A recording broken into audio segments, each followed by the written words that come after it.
Salam, mən tarix müəllimi Bəhruz Baba. Bugünkü mövzumuz ümumi tarixdən Böyük Britaniya mövzusudur. Böyük Britaniya 2-ci Dünya müharibəsindən sonraki dövrdə. Böyük Britaniya həm 1-ci Dünya müharibəsində, həm də 2-ci Dünya müharibəsində iştirak etmişdir. 1-ci Dünya müharibəsində olduğu kimi 2-ci Dünya müharibəsi də Böyük Britaniyanın qalibiyyəti ilə nəticələndi.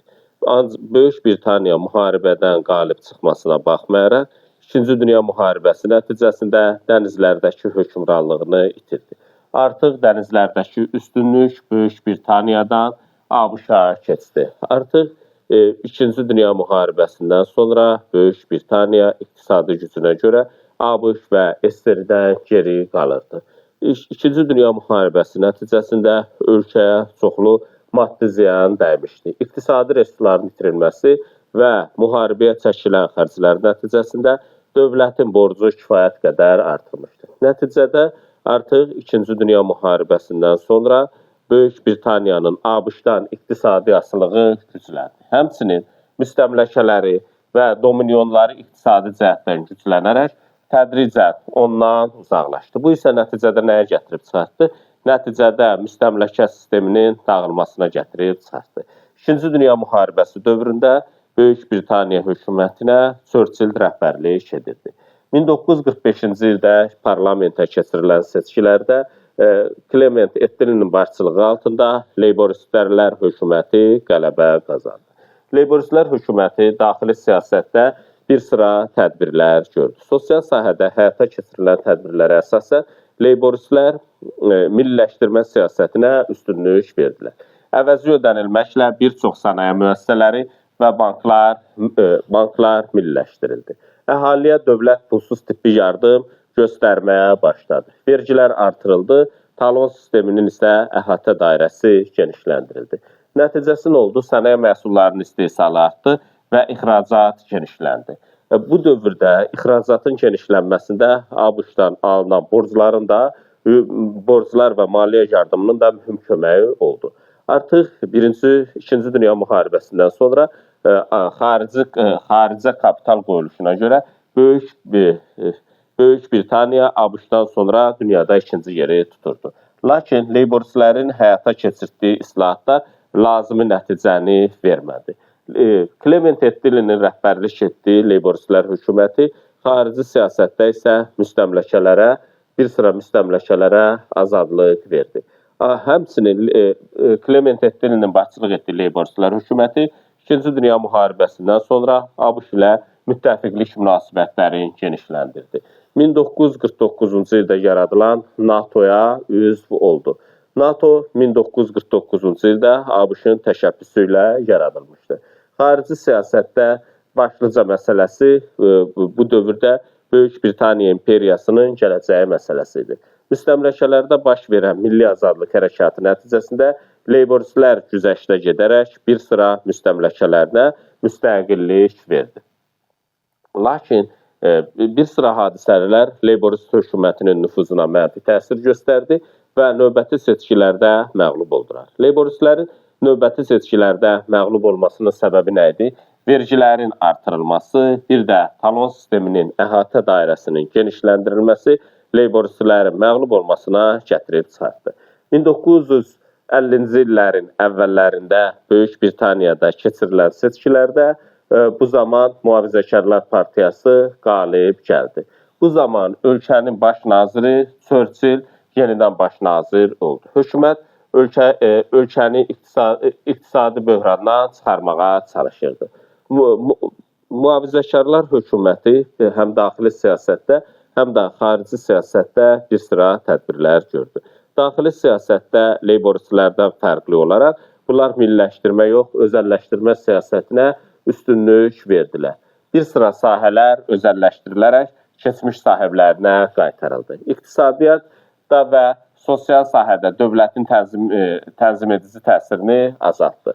Səhiyyə, təhsil, mənzil tikintisi və sair sığortaya ayrılan xərcləri azaltdı. Xarici siyasətdə isə bir növ Leyboristlərin siyasətini davam etdirərək müstəmləkələrə azadlıq verilməsi prosesi davam etdirdi və bir sıra müstəmləkələrə də bu dövrdə mühafizəkarların dövründə də müstəqillik verildi. 20-ci əsrin 50-ci illərindən sonra Böyük Britaniyada iqtisadi inkişaf sürətlənsə də, ABŞ-dan və qabaqcıl Avropa ölkələrindən geridə qalırdı. ABŞ-dan və qabaqcıl Avropa ölkələrindən geridə qalmasının başlıca səbəbi İkinci Dünya müharibəsindən sonra əsas xammal bazası olan müstəmləkələrini itirilməsi ilə bağlı idi. İkinci Dünya müharibəsindən sonra 1957-ci ildə Avropanın qabaqcıl ölkələri Avropa İqtisadi Birliğini yaratdılar. Ancaq Böyük Britaniya ilk dövrlərdə bura daxil olmadı. Sonraki dövrlərdə isə Böyük Britaniya bura daxil olmasına bir müddət imkan vermədilər. 1973-cü ildə İngiltərə Avropa İqtisadi Birliyinə qoşuldu. 2020-ci ildə isə Brexitə əsasən Avropa İqtisadi Birliyindən çıxacaq. 1979-cu ildə ölkədə keçirilən seçkilərdə Mühafizəkarlar Partiyası qalib gəldi. Margaret Thatcherin rəhbərliyi altında yeni hökumət təşkil edildi. Margaret Thatcher Böyük Britaniyanın ilk qadın baş naziri oldu. Onu tarixdə Dəmir Lady də adlandırırdılar. Margaret Thatcher hökumətinin daxili siyasətinin əsasını xüsusi sahibkarlığın dirçəldilməsi təşkil edirdi. Buna görə də iqtisadiyyatın dövlət tənzimləməsini ixtisar etmək üçün qəti addımlar atdı. Thatcher hökuməti sərt maliyyə siyasəti apardı. Thatcherin dövründə vergilər artırıldı. Sosial sahəyə ayrılan xərclər azaldıldı. Bir çox sənaye sahələri isə yenidən özəlləşdirildi. Nəqliyyat və dövlət müəssisələrinin bir hissəsi özəl mülkiyyətə verildi. Keyfiyyət xarakterli dəyişikliklərin aparılması nəticəsində artıq Thatcherin dövründə ölkədə iqtisadi inkişaf baş verdi. Thatcher azad sahibkarlığı iqtisadi tərəqqinin təməli hesab edir. İqtisadi inkişaf üçün rəqabət mühitinin yaradılmasını əsas vasitə sayırdı. Buna görə də inflyasiyaya qarşı mübarizədə vətəndaşların dövlətlə birlikdə sosial rifahı üçün çalışmasını istəyirdi. Thatcher əmək qabiliyyətli vətəndaşların dövlət hesabına saxlanılmasının əleyhinə çıxırdı. Thatcher hökuməti xarici siyasətdə də bir sıra uğurlu addımlar atmışdı. Bu isə Thatcher hökumətinin nüfuzunun artmasına səbəb olmuşdu. Hansı məsələlər indi baxaq? Thatcher hökuməti xarici siyasətdə də dəyişiklik etdi. İngiltərənin Thatcherin dövründə hərbi xərcləri artırıldı. İkinci Dünya müharibəsindən sonra ilk dəfə Böyük Britaniyanın hərbi xərcləri artırıldı. ABŞ ilə əməkdaşlıq daha da gücləndirildi və sosializmə qarşı mübarizə daha da güclənmiş oldu. 1982-ci ildə Argentina Böyük Britaniya məxsus Falkland adalarını işğal etməsi Falkland böhranına səbəb oldu. Bunun nəticəsində Thatcherin əmri ilə Falklanddə Böyük Britaniya hərbi hissələr yeritdi və Thatcher hökuməti bölgəyə qoşun yeritməsi nəticəsində Falkland böhranı Böyük Britaniyanın xeyrinə həll edildi. Falkland böhranının Böyük Britaniyanın xeyrinə həll edilməsi yenidən Böyük Britaniyanın nüfuzunu daha da artırdı. Ölkədə 60-cı illərdə baş vermiş problemlərdən biri Ulster problemi idi. Ulster problemi 1960-cı illərin sonlarında ortaya çıxmışdı. Ulsterin başlıca məqsədi İrlandiyaya birləşmək uğrunda mübarizə idi. 1968-ci ildə Ulsterdə milli siyasi zəmində toqquşmalar baş verdi.